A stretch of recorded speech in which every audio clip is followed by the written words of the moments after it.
Hello dear students, परिवर्तन classes पर एक बार फिर से आप लोगों का स्वागत है। ये उन विद्यार्थियों के लिए है जो फेल हो गए हैं या जिनको लगता है कि इनको कम नंबर मिला है, जिनको लगता है कि अच्छा नंबर पाए हैं, पास हो गए हैं, उन विद्यार्थियों के लिए ये वीडियो नहीं है। ठीक है, तो चलिए हम समझते हैं कि आप फेल हो गए हैं तो पास कैसे होंगे, यदि कम नंबर आया है तो नंबर बढ़ा कैसे सकते हैं। ठीक है, तो इसमें जो है स्क्रूटनी के बारे में हम समझेंगे कि स्क्रूटनी का फॉर्म भर करके आप क्या कर सकते हैं, कैसे इम्प्रूवमेंट एग्जाम क्या है, कंपार्टमेंट एग्जाम क्या है, और ये स्क्रूटनी एग्जाम का आवेदन कैसे करेंगे, या इन तीनों का जान लीजिए आवेदन कैसे कर सकते हैं, कौन फॉर्म भर सकता है, फीस कितनी लगेगी, और साथ में इम्प्रूवमेंट एग्जाम और कंपार्टमेंट एग्जाम का पेपर कैसे आता है और एग्जाम कहाँ पर होगा, एग्जाम कहाँ पर होगा, ये बातें हम समझेंगे बहुत ही आसानी से। देखिए एक एक बात सब समझते हैं। ठीक है, तो चलिए पहले देख लेते हैं स्क्रूटनी क्या है। स्क्रूटनी में क्या होता है जान लीजिए कि ये कॉपी की रीचेकिंग होती है, कॉपी की रीचेकिंग होती है भाई। ये जान लीजिए जिनको लगता है कि उनकी जो है कॉपी अच्छे से चेक नहीं हुई है, उन्होंने अच्छा लिखा है, तो वो अपनी कॉपी को फिर से चेक करवा सकते हैं। ठीक है, अच्छा दूसरी बात कि कौन कौन भर सकता है इसको, अभी बताया ना, जिनको लगता है कि उनका नंबर कम आया है और उन्होंने अच्छे से लिखा है तो वो फॉर्म भर सकते हैं। जिनको लगता है कि नंबर कम आया है, नंबर कम लगता है, या जो नंबर पाए हैं वो लगता है उनको कि ये कम नंबर हमको मिला है, तो वो जो है स्क्रूटनी फॉर्म, नंबर कम लगता है वो स्क्रूटनी फॉर्म भर सकते हैं।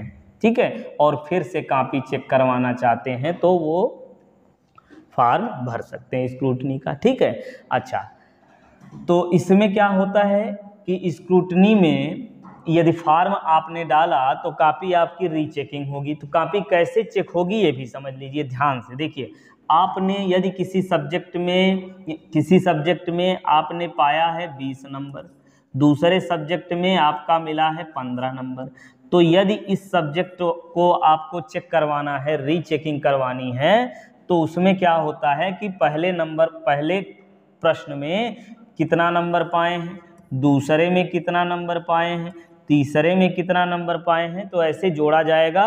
तो टोटल जोड़ने के बाद ये देखिए मान लीजिए ऐसे 8 8 7 15 2 17, ये आपका आता है 17 नंबर, तो आपका 17 नंबर मिल जाएगा, यानी नंबर बढ़ करके आपको मिल जाएगा।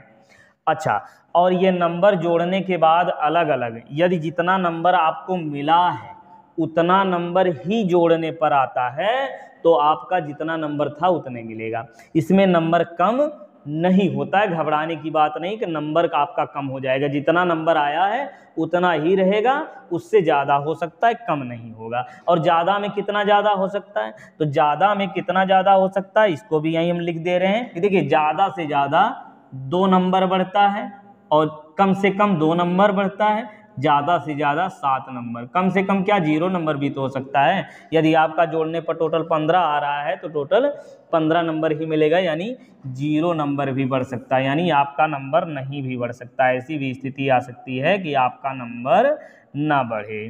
बस समझ गए होंगे, 0 से 7 नंबर तक, मैक्सिमम 7 नंबर तक इसमें बढ़ने की संभावना, इससे बहुत ज़्यादा बढ़ता है नहीं। ठीक है, इसके चलिए तो स्क्रूटनी के बारे में आप जान गए होंगे। अब देखिए कौन फॉर्म भर सकता है ये भी आप समझ गए होंगे। आवेदन कैसे करना है अब इसको हम लोग समझेंगे। देखिए आवेदन करने के लिए क्या करना है आपको, किस लिए आवेदन कर रहे हैं, कॉपी को फिर से चेक करवाने के लिए, या आपको लगता है कि आपका नंबर कम आया है। ठीक है, तो इसमें कॉपी चेक होती है फिर से। तो आवेदन कैसे होगा भाई, इसमें जो है आप UPMSP की वेबसाइट पर जाएंगे तो वहाँ से जो है आप फॉर्म भर सकते हैं। ठीक है, 14 मई तक आप जो है फॉर्म भर सकते हैं अभी से। ठीक है ना, चलिए अब इसके बाद आवेदन कैसे होगा ये समझेंगे। आवेदन करने के बाद देखिए आवेदन आप जाएंगे वेबसाइट पर, वहाँ पर फॉर्म पूरा फिल करेंगे, हो जाएगा। या आपको भरने में दिक्कत हो रही है तो जो है क्षेत्रीय जहाँ ऑनलाइन फार्म भरा जाता है, वहाँ पर जा करके आप आसानी से फार्म भरवा सकते हैं। अच्छा, वहाँ से फार्म भरवाने के बाद आप एक काम करिएगा कि वो जो है एप्लीकेशन की वो प्रिंट जरूर ले लीजिए, ठीक है ना। एप्लीकेशन की क्या लेना है, एप्लीकेशन जो ऑनलाइन कराएंगे, ऑनलाइन एप्लीकेशन जो भराएंगे यानी फार्म जो भराएंगे उसकी प्रिंट आपको ले लेना है। चलिए ऐसे लिख दे रहे हैं, एप्लीकेशन की ऑनलाइन प्रिंट आपको ले लेना है। प्रिंट के साथ आपको आधार कार्ड लेना है। क्या लेना है, आधार कार्ड। और साथ में आपने जो नंबर चेक किया था उसमें जो मार्कशीट मिली थी ऑनलाइन चेक करने के बाद, वो मार्कशीट भी आपको लेनी है। कौन वाली, जो नेट से प्राप्त हुई थी आपको, नेट से प्राप्त मार्कशीट आपको लेना है। और इसके अलावा ये 3 चीज़ें ये हो गई। और साथ में आपको चालान, बैंक से चालान बनवाना होगा, बैंक से चालान बनवाना होगा जी। तो ये चालान किसका होगा, ये जो फीस कितनी लगेगी ये समझ लीजिए। स्क्रूटनी फार्म की जो है एक सब्जेक्ट का यदि आप चेक करवाना चाह रहे हैं तो इसके लिए 500 रुपये देना होगा। 2 सब्जेक्ट का चेक करवा रहे हैं तो 500 और ऐड हो जाएगा 1000। 3 सब्जेक्ट का चेक करवा रहे हैं तो 1500 हो जाएगा, ठीक। इसी में 500 ऐड होता जाएगा। और यदि आपको लगता है कि आपने प्रैक्टिकल में आपको कम नंबर मिला है तो उसकी भी आप जो है फिर से चेकिंग करवा सकते हैं, तो उसके लिए भी आपको 500 रुपये जमा करना होगा ऑनलाइन के लिए, उसका चालान बैंक से बनवाना होगा, ठीक। अच्छा, इसके अलावा ये आधार कार्ड हो गया, बैंक चालान, ये सारी चीज़ें। तो इतनी चीज़ों को ले करके आप जाएंगे अपने विद्यालय में, तो वहाँ से विद्यालय से ये प्रूफ करेंगे कि मतलब वहाँ से बताएंगे कि ये हाँ ये छात्र हमारे विद्यालय से ही हैं। और फिर वहाँ से आपको पता चल जाएगा कि ये फार्म कहाँ जमा करना है। तो क्षेत्रीय कार्यालय जो होता है वहाँ पर ये जमा होता है। और ये फार्म कैसे जमा होगा, ये डाक द्वारा नहीं जमा होगा या किसी कोरियर द्वारा ये जमा नहीं होता है, आपको ले जा करके जमा करना होता है, या विद्यालय वाले जो है विद्यालय से वो जो है जमा करवा सकते हैं। तो ये हो गया, आवेदन की प्रक्रिया हो गई। फीस कितनी लगती है, कौन भर सकता है, ठीक है। स्क्रूटनी के बारे में आप अच्छे से समझ गए होंगे ना। इसमें जो है नंबर बढ़ने की संभावना बहुत कम होती है, मान के चलिए, ठीक है। तो वैसे बढ़ भी सकता है, 2-4 नंबर। यदि मान लीजिए कोई विद्यार्थी 1 नंबर से फेल हुआ है, 1-2 नंबर से फेल हुआ है, तो वो ज़रूर स्क्रूटनी फार्म भरें। उनका जो है 1-2 नंबर इम्प्रूव हो जाता है, ठीक है। जिसमें लगता है कि आपने कम, जिस सब्जेक्ट में लगता है आपने ठीक ठाक लिखा था, आपको नंबर कम मिला है, तो उस सब्जेक्ट के लिए आप स्क्रूटनी फार्म भर दीजिए, आपका जो है नंबर बढ़ ही जाएगा जहाँ तक आशा है, ठीक है। या कोई भी डाउट और यदि आपका है तो कमेंट में पूछिए, उसके लिए जो है हम कमेंट की रिप्लाई जो है वहीं कर देंगे या फिर अलग से वीडियो बना करके भी आपको बता देंगे। तो चलिए, ये पेपर कहाँ होगा, कैसा होगा, तो पेपर स्क्रूटनी का तो थोड़ी ना होता है, आपने जो दे दिया है एग्ज़ाम उसी की रीचेकिंग होती है। तो पेपर कैसे होगा, कहाँ होगा, ये किसका होता है, ये कंपार्टमेंट का होता है और साथ में इम्प्रूवमेंट एग्ज़ाम का होता है। तो इसके लिए भी फार्म भरा जाता है, ठीक है। तो ये भी यूपीएमएसपी की वेबसाइट पर वहाँ से फार्म भर सकते हैं।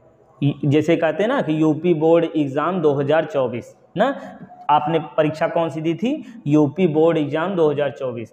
अब कंपार्टमेंट एग्ज़ाम जब देंगे तो उसमें लिखा रहेगा कि यूपी बोर्ड कंपार्टमेंट एग्ज़ाम 2024, ठीक है।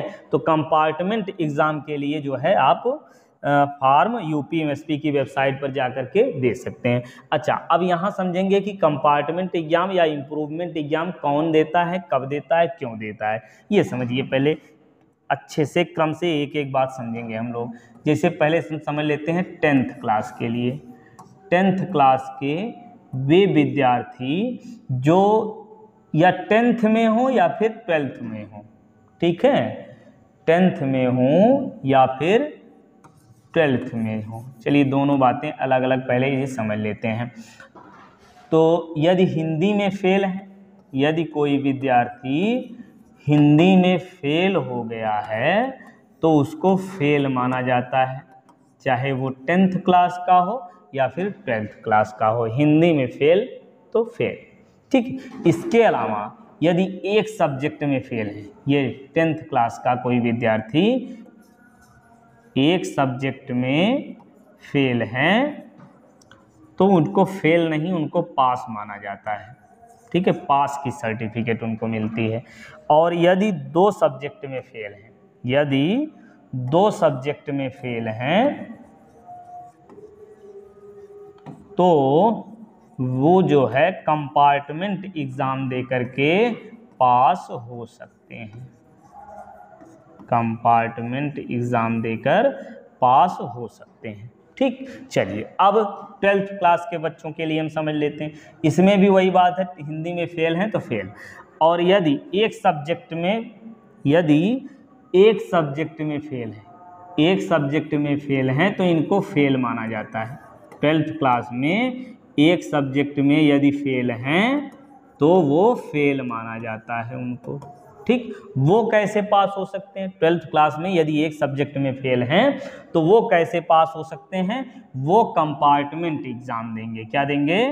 कंपार्टमेंट एग्जाम दे करके पास हो सकते हैं, ठीक। अच्छा, इसकी भी जो है ऑनलाइन फॉर्म, अच्छा कंपार्टमेंट की बात आपको समझ में आ गई होगी, है ना। तो चलिए इसके बारे में हम समझ लेते हैं कि इसका एग्ज़ाम कैसे होगा, क्या कैसे, ठीक है। तो कौन भर सकता है ये समझ में आया आपको, क्यों भरेंगे? यदि एक सब्जेक्ट में फेल हैं तो वो क्या करते हैं, कंपार्टमेंट एग्ज़ाम दे करके पास हो सकते हैं, ठीक है। तो कंपार्टमेंट एग्ज़ाम जो है ये, इसका पेपर कैसे होगा ये समझिए कि पेपर कैसा आएगा, कैसे होगा, क्या मतलब आपने जैसे पेपर दिया था वैसे ही होगा। तो पेपर जो है इसका जैसे आपने बोर्ड एग्ज़ाम में दिया था उससे सरल ही आता, उससे कठिन नहीं आएगा। जो पेपर आपने बोर्ड दिया था उससे सरल आता है, प्रश्न जो है उससे सरल आता है। ये सरल क्यों करते हैं? सरल इसलिए करते हैं कि जिससे बच्चा आसानी से पास हो जाए, ठीक है। तो कंपार्टमेंट एग्ज़ाम का पेपर जो है वो सरल आता है। कहाँ एग्ज़ाम होता है? तो देखिए ये बोर्ड एग्ज़ाम जब हो रहा था तो उसमें बहुत सारे बच्चे होते थे, तो जो है विद्यालय पर बहुत कई विद्यालयों में होता था, तो आपके क्षेत्रीय विद्यालय में आपका एग्ज़ाम हो जाता था आसानी से। लेकिन इसमें जो है कम बच्चे, बहुत कम बच्चे होते हैं, तो जो क्षेत्रीय जो है अपने ज़िले में, ऐसे समझिए ज़िले में 2 या 3 विद्यालय, मैक्सिमम 2 या 3 विद्यालयों पर यह कंपार्टमेंट एग्ज़ाम होता है। सरकारी विद्यालय जो ज़िले के होते हैं, एक ज़िले में 2 या 3 या जान लीजिए 2 ही समझ लीजिए, तो 2 विद्यालय ज़िले में, 2 ज़िले के 2 विद्यालयों में ये परीक्षा होती है, ठीक है। चलिए ऐसे लिख दे रहे हैं, क्या थोड़ा सा सरकारी 2 या 3 हो सकता है, मैं समझिए 2 सरकारी विद्यालय में ज़िले